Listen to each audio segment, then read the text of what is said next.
keeps turning and the years roll on, happy hours. If you wind it once a week, Esther's clock keeps chiming, happy hours. Vienna was the capital city of the Austro-Hungarian Empire, which collapsed as the Central Powers lost the First World War. Emperor Franz Joseph died late in 1916. Without an empire, Vienna lost most of its food supply.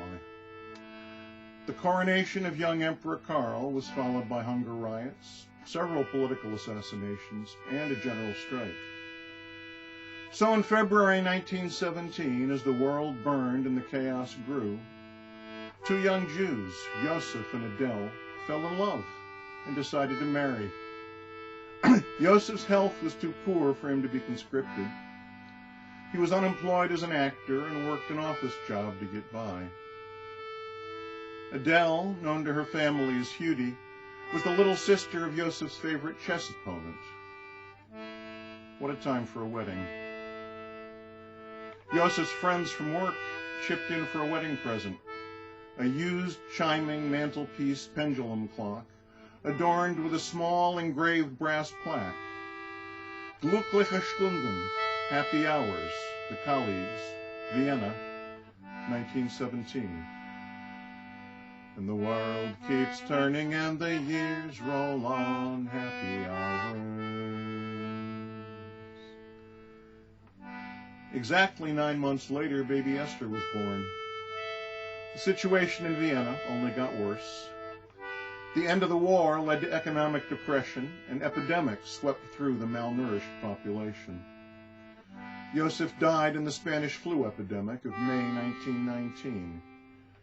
Judy and 2-year-old Esther moved in with Judy's brother, David, until in 1923 she remarried to Bernard.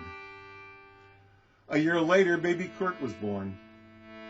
Meanwhile, the wedding present clock from Judy's first marriage was no longer welcome on the mantelpiece. It was relocated to Esther's room and known as Esther's clock. And there it stayed for almost 20 years. And the world keeps turning and the years roll on, happy hours. If you wind it once a week, Esther's clock keeps chiming, happy hours.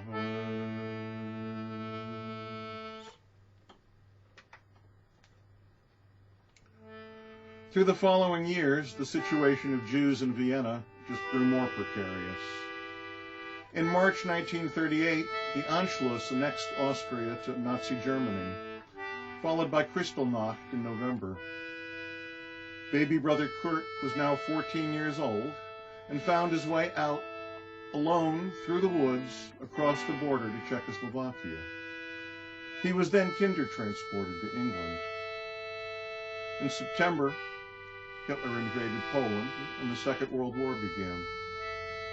2 months later, Esther somehow found her way out of the country to Antwerp, and then across the Atlantic to New York. Most of her luggage was shipped separately. It was confiscated by the Nazis in Trieste, never to be seen again.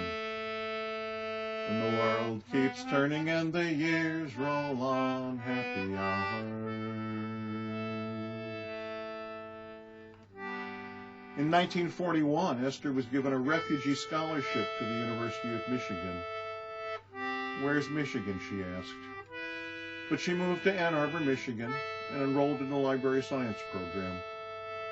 In Ann Arbor, she met Marvin from New Jersey, and they married in 1942, the day after he enlisted.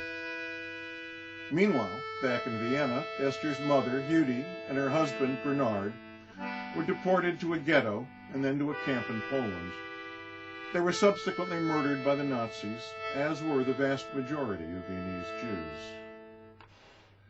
And the world keeps turning and the years roll on, happy hours. After the war, Esther and Marv returned to New Jersey. They had a baby son, and then another.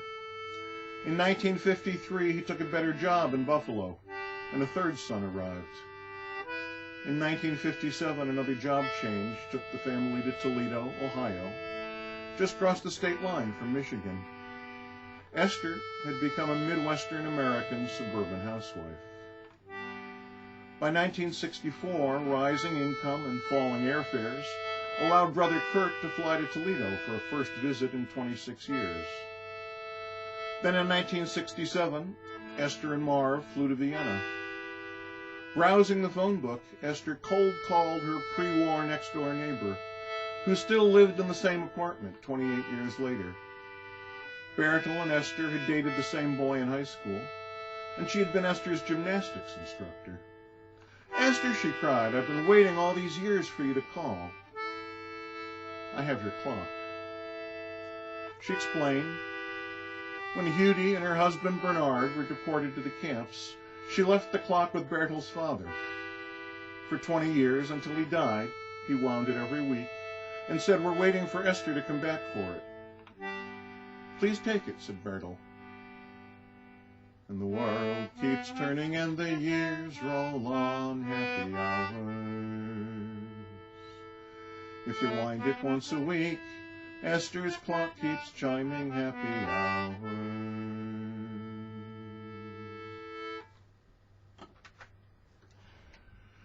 They stuffed the clock with laundry for padding and shipped it home to Toledo. Less than a year later, Marvin died of cancer. Esther carried on, first as a high school librarian in Toledo's minority neighborhoods, and later teaching English as a second language at Toledo University. And for 32 more years, every week, well, almost every week, she wound the clock on her mantelpiece. In 1999, a year before her death at 82, she gave the clock to me, her oldest son. I insisted that she write out the complete story. The clock is now at least 105 years old. It ticks and chimes on a shelf in our dining room. I wind it every week. Someday I'll give it to our son to preserve for our grandkids. It's a memory of the time when Joseph and Judy found love as the world burned. Love whose consequences and story continue into their second century. And the world keeps turning and the years roll on, happy hours. If you wind it once a week, Esther's clock keeps chiming, happy hours.